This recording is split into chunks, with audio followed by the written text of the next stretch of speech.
तो नमस्ते विद्यार्थी मित्रों,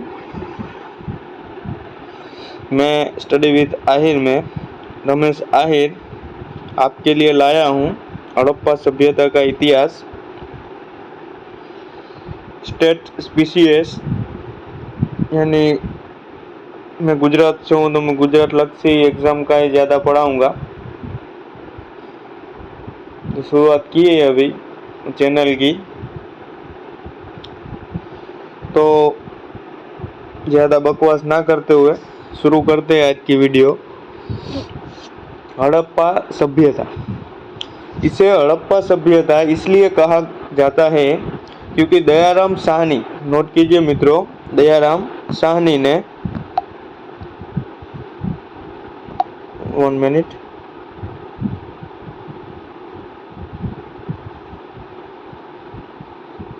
दयाराम साहनी द्वारा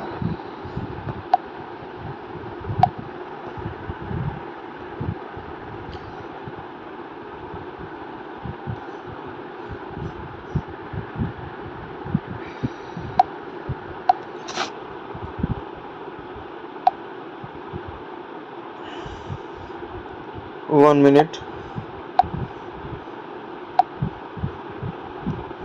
हाँ ओके। दयाराम साहनी द्वारा 1921 में पहली बार खुदाई इसी स्थल में की गई थी। यहाँ मिस्र और मेसोपोटामिया की प्राचीन सभ्यता से विशाल थी। मिस्र और मेसोपोटामिया की प्राचीन सभ्यता से हमारी सिंधु सभ्यता कह सकते हैं, हड़प्पा सभ्यता आप कह सकते हैं, वो उससे विशाल थी। सबसे उत्तरी स्थल मांडा, सबसे उत्तरी स्थल आया है मांडा।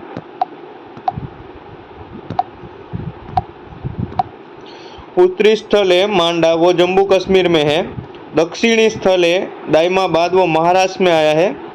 और पूर्वी स्थल है आलमगीरपुर, वो उत्तर प्रदेश में आया है। और पश्चिमी स्थल है वो सुत का गेंड्रो है, पाकिस्तान ईरान की सीमा पर है। और आपको एक बात नोट कर लीजिए कि सिंधु सभ्यता में दो ही बंदर है, एक लोथल है और दूसरा अभी पाकिस्तान में पश्चिमी स्थल है वो सुत का गेंड्रो है, वो पाकिस्तान ईरान की सीमा पर है। तो आपने याद करना है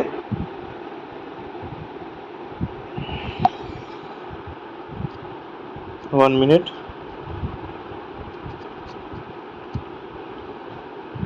हाँ ओके। तो आपको याद करना है उत्तरी स्थल है मांडा, जम्मू कश्मीर में है अभी। और दक्षिणी स्थल दाइमाबाद महाराष्ट्र में है। पूर्वी स्थल आलमगीरपुर उत्तर प्रदेश में। पश्चिमी स्थल सुत काटगेंड्रो पाकिस्तान ईरान की सीमा पर है।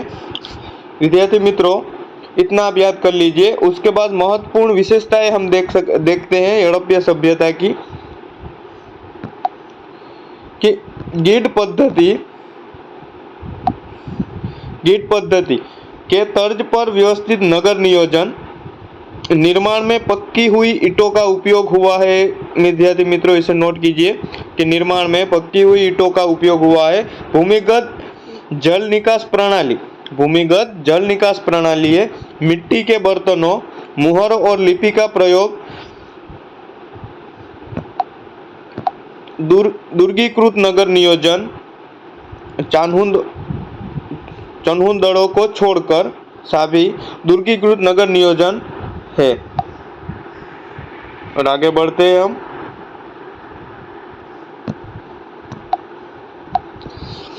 हड़प्पा सभ्यता के चरण,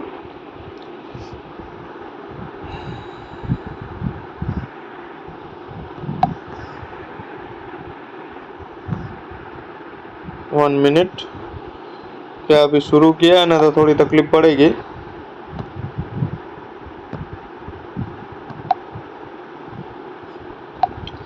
हड़प्पा रावी नदी के किनारे पर स्थित है।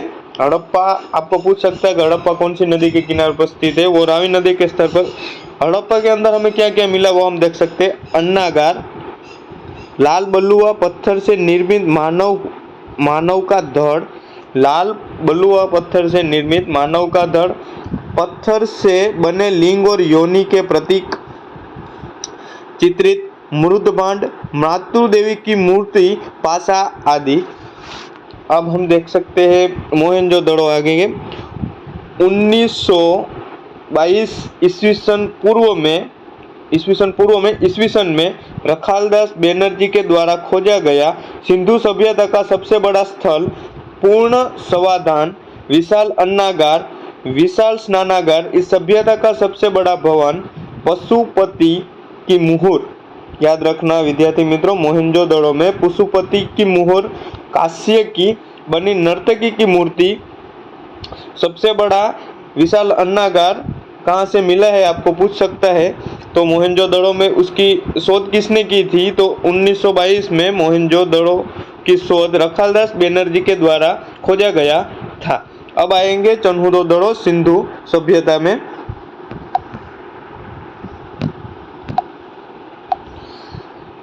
1931 ईस्वी सन में एनजी मजूमदार द्वारा खोजा गया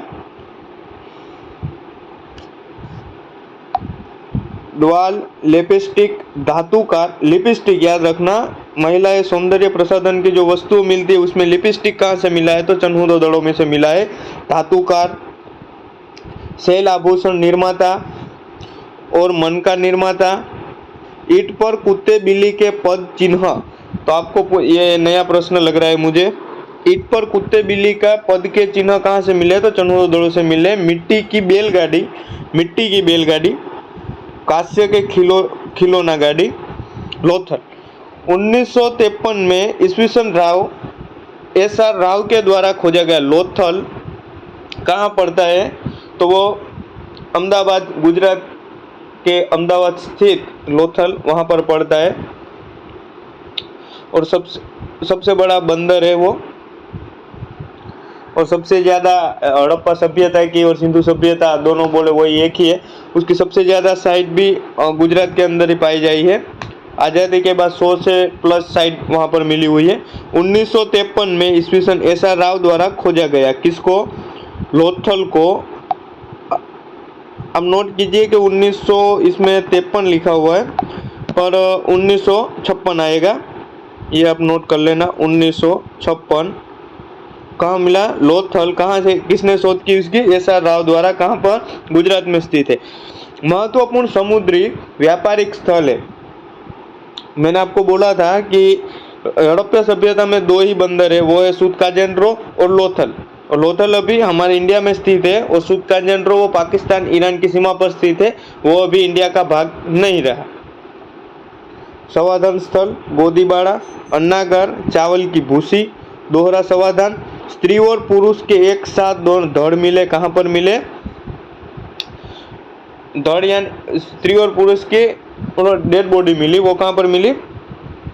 हाडपिंजर भी आप बोल सकते हैं उसे, शव भी बोल सकते हैं, वो कंकाल, हाँ आपकी भाषा में कंकाल, वो कंकाल भी लोथल से ही मिले हैं दोनों के साथ में। अब मिले धोलावीरा। धोलावीरा कहाँ स्थित है? कच्छ में। कहाँ पर है? कच्छ में। और कच्छ कहाँ पड़ता है? गुजरात में। तो विद्यार्थी मित्रों आगे बढ़ते हुए एस जोशी द्वारा खोजा गया, मैं आपको साल इसमें नहीं लिखा, मैं आपको साल बता देता हूँ। 1967 में धोलावीरा की शोध एस जोशी ने की है। R20 के द्वारा खुदाई के काम में योगदान दिया गया था। अद्वितीय जल दोहन प्रणाली, जल निकासन प्रणाली, 3 भागों में विभाजित एकमात्र स्थल। विद्यार्थी मित्रों ये बात नोट करना कि 3 भागों में विभाजित है, वो कौन सा स्थल है? एक ही मात्र है, वो धोलावीरा। और कौन सी नदी पड़ती है वहाँ पे? कौन सी नदी के किनारे? लूनी नदी के किनारे धोलावीरा कच्छ में स्थित है।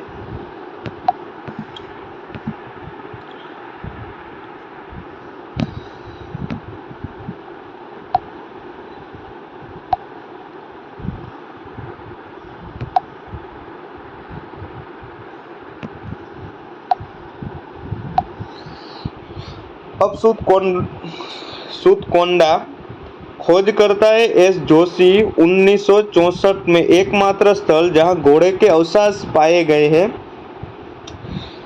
तो विद्यार्थी मित्रों, एक बात याद रखना कि सिंधु सभ्यता के लोग घोड़े को पहचानते नहीं थे, पर घोड़े के सर्वप्रथम अवशेष कहाँ से मिले? तो सूतकाजंड्रो अभी पाकिस्तान में स्थित है, वहां पर मिले हैं। अंडाकार कब्र कहाँ से मिली है? सूतकाजंड्रो। कलश के साथ समाधान। अब आएंगे कालीबंगन। खोजकर्ता एक घोष। कालीबंगन कहाँ पर है? घग्गर नदी के किनारे पर स्थित है। और कहाँ पर आया है वो? राजस्थान के अंदर है। राजस्थान के मुख्यमंत्री कौन है अभी? अशोक गहलोत। तो विद्यार्थी मित्रों, इसके साथ जीके भी कर लेते हैं थोड़ा थोड़ा। कालीबंगन घग्गर नदी के किनारे पर। खोज करता है एस घोष। चूड़ीकार खाना, जूता और खेत, ऊंट की हड्डियां कहाँ पर मिली है? आप ऐसे भी याद रख सकते हैं, राजस्थान में ऊंट ज्यादा होते हो। कालीबंगन कहाँ पर स्थित है? राजस्थान में। तो ऊंट की हड्डियां कहाँ पर मिली है? कालीबंगन की अंदर। और अग्निवेदी मिली है। एक बात याद रखना कि लोथल, 1 मिनट में गुजराती में लिख रहा हूं, सॉरी। लोथल और कालीबंगन, वहां पर 2 स्थल पर ही हमें अग्निवेदी मिली है। दूसरे कोई स्थल पे हमें अग्निवेदी मिली नहीं। अब हम राज्य करेंगे। कौन से राज्य में कौन सा हड़प्पा सभ्यता का स्थल पाया गया, वो अब हम करेंगे।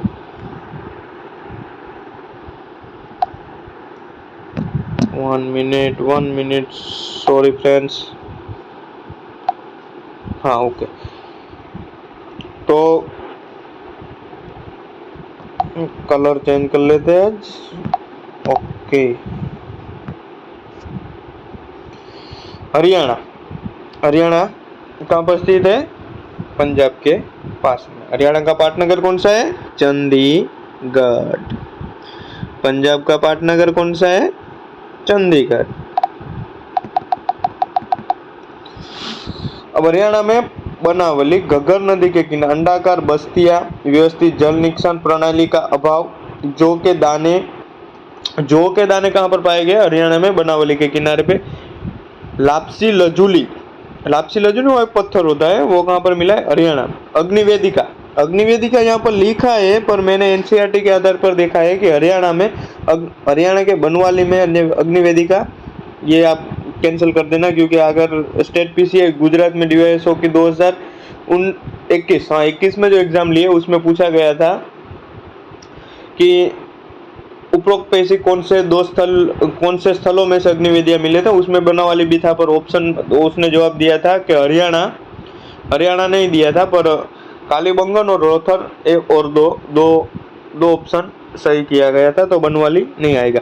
सीधी सड़कों वाला एकमात्र शहर कौन सा है? बनवाली। कहाँ पर है? हरियाणा में स्थित है। तो अब दूसरा शहर है, दूसरी जो साइट मिली है वो भी राखी गढ़ी है। वो कौन सी नदी के किनारे पर है?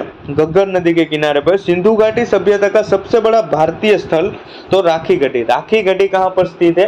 हरियाणा में। कौन सी नदी उस पर नदी के किनारे पर है? तो घग्गर नदी के किनारे पर पाया है। सिंधु घाटी सभ्यता का सबसे बड़ा भारतीय स्थल है, याद रखना। और दूसरा स्थल है धोलावीरा, वो गुजरात कच्छ में पाया गया है। अन्न भंडार, कब्रिस्तान, नालिया, टेराकोटा, ईट आदि मिला गया है। और भगवानपुरा भी हरियाणा में। अखापुरा भी याद रखना, कोई पूछ ले तो ऑप्शन में।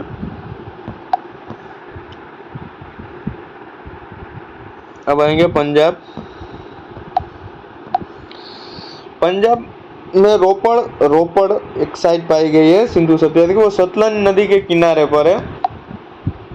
कुत्ते को मानव के साथ अंडाकार गड्ढे में दफनाया जाना। एक बात याद रखना कि रोपड़ कहाँ पर पाया गया है? पंजाब में पाया गया। कुत्ते को मानव के साथ अंडाकार गड्ढे में दफनाया गया है। तांबे की कुल्हाड़ी कहाँ पाई गई है? रोपड़ में। स्वतंत्रता के बाद खुदाई किया जाने वाली पहला स्थल, तो विद्यार्थी मित्रों इसको आप नोट कर लीजिए कि स्वतंत्रता के बाद खुदाई किया जाने वाला पहला स्थल। अब आते उत्तर प्रदेश।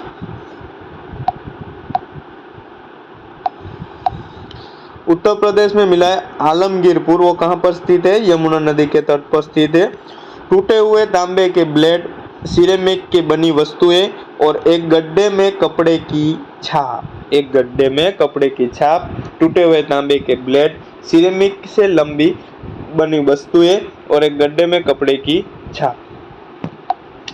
और दूसरे स्थल है मानपुर, बड़ागांव, हुलास, सनौली, ये कहाँ पर स्थित है? उत्तर प्रदेश। उत्तर प्रदेश के मुख्यमंत्री कौन है? योगी आदित्यनाथ। ओके, तो साथ साथ जीके कर लेते हैं।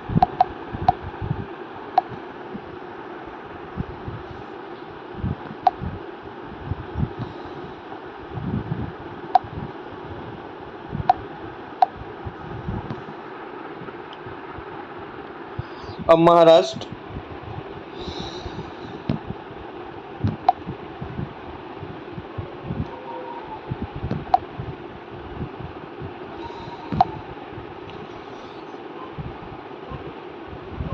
महाराष्ट्र में है दाइमाबाद, कौन सी नदी के किनारे पर? पवन नदी के किनारे। कांस्य चित्र, कांस्य चित्र कहां से मिला है? महाराष्ट्र में से रथी के साथ रथ, रथी के साथ रथ कहां से मिला है? दाइमाबाद, महाराष्ट्र। दाइमाबाद, महाराष्ट्र। आलमगीरपुर, उत्तर प्रदेश। बैल, हाथी और गेंडे, रथी के साथ रथ, बैल, हाथी और गेंडे। तो हमने राज्य और उसके स्थल कर लिया। विशेषताएं देखते हैं हड़प्पा सभ्यता की।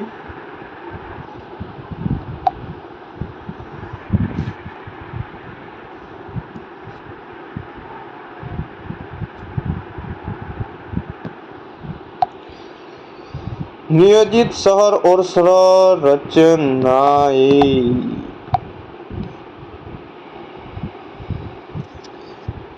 शहर एक आयताकार ग्रिड पद्धति में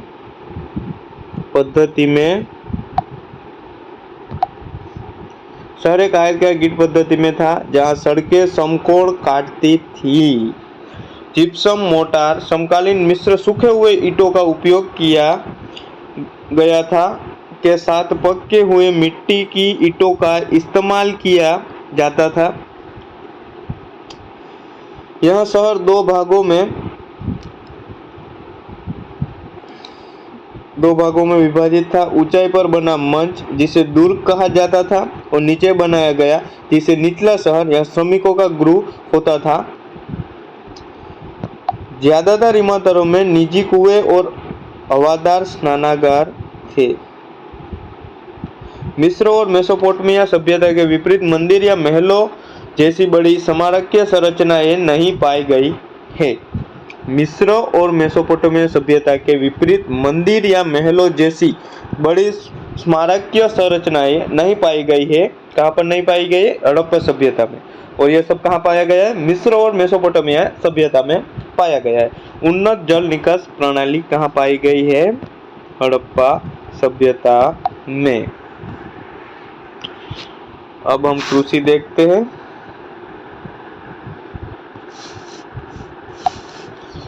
मुख्य फसल है गेहूं और जौ है। केवल लोथल और रंगपुर गुजरात में से ही चावल की खेती के साक्ष्य मिले हैं। एक बात याद रखना विद्यार्थी मित्रों कि गुजरात हमारे हड़प्पा सभ्यता के लिए इम्पोर्टेंट पॉइंट है, तो गुजरात की सभी साइड कर लेना। मेरे पास मैं आपको गुजरात अलग से कराऊंगा, इसलिए इस साइड में हमने गुजरात नहीं लिया है ज़्यादा। गुजरात में अलग से वीडियो बनाऊंगा आपके लिए, तो गुजरात पढ़ाऊंगा। अभी के लिए मैं भारत के मुख्य शहर बता रहा हूँ। इम्पोर्टेंट है वही बता रहा हूँ, एग्जाम पॉइंट ऑफ व्यू थी। मुख्य फसल है गेहूं और जौ है। केवल लोथल रंगपुर गुजरात में से ही चावल की खेती के साक्ष्य मिले। कहाँ पर से ही? लोथल और रंगपुर से। अन्य फसल है खजूर, सरसों, तिल, कपास, राई, मटर आदि। एक बात याद रखना विद्यार्थी मित्रों कि हड़प्पा सभ्यता के लोग लोहे यानी अयस्क से अजान थे। पहचानते नहीं थे उसे। विश्व में सर्वप्रथम कपास उत्पादन इसी क्षेत्र में किया गया था, इसलिए यूनानियों ने इसे सिंगडन नाम से संबोधित किया। विश्व में सर्वप्रथम कपास उत्पादन इस क्षेत्र में किया गया था, इसलिए यूनानियों ने इसे सिंगडन नाम से संबोधित किया। जानवरों की मदद से लकड़ी के हल के द्वारा खेती को जोता जाता था। जो बनवाली में पाया गया है, हल का प्रतीक वो मिला है, वो बनवाली में हरियाणा से मिला है। पर्याप्त खाद्यान्न और अनाज उत्पादन के कारण किसानों के कर प्राप्त किए गए और मेसोपोटामिया की तरह मजदूरी और आपात परिस्थितियों के लिए अन्न को अन्नागार में भंडारित किया जाता था।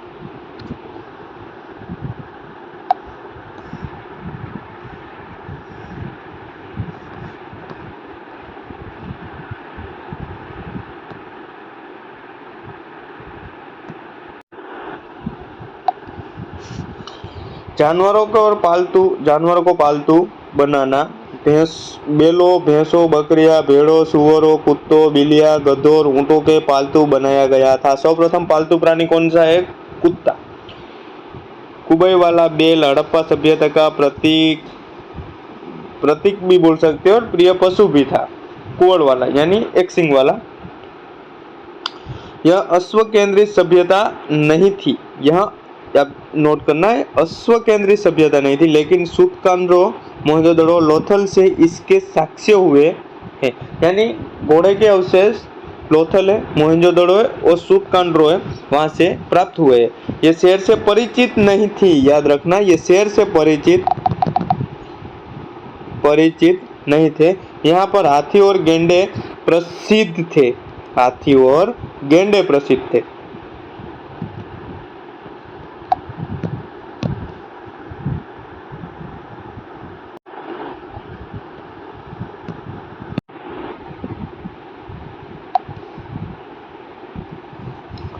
प्रौद्योगिक और शिल्प, यह भारत के प्रथम नगरीकरण के रूप में जाना जाता है।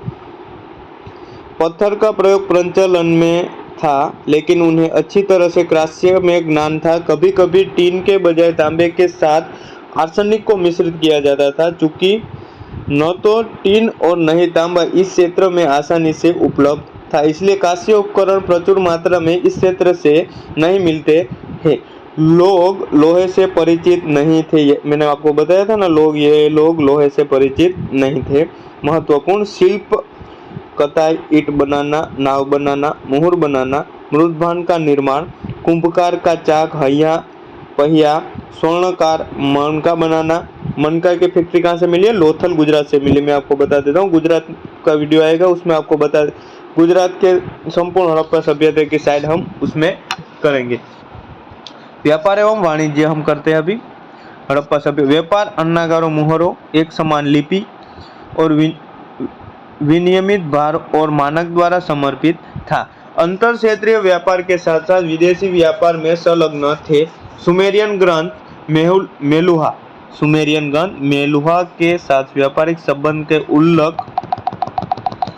उल्लेख करते हैं। यह नाम प्राचीन काल में सिंधु क्षेत्र को दिया गया था।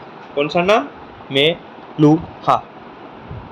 और दो मध्यवर्ती व्यापारी स्थलों दिलमुन बहरीन और माकन मकरान तट का उल्लेख करते हैं। परिवहन के लिए नावों और बैलगाड़ियों का प्रयोग किया जाता था। परिवहन के लिए वस्तु विनिमय प्रणाली का माध्यम व्यापार किया जाता था। आयात, सोना, चांदी, तांबा, टीन और लाजवर्द, ये सब आयात करते थे।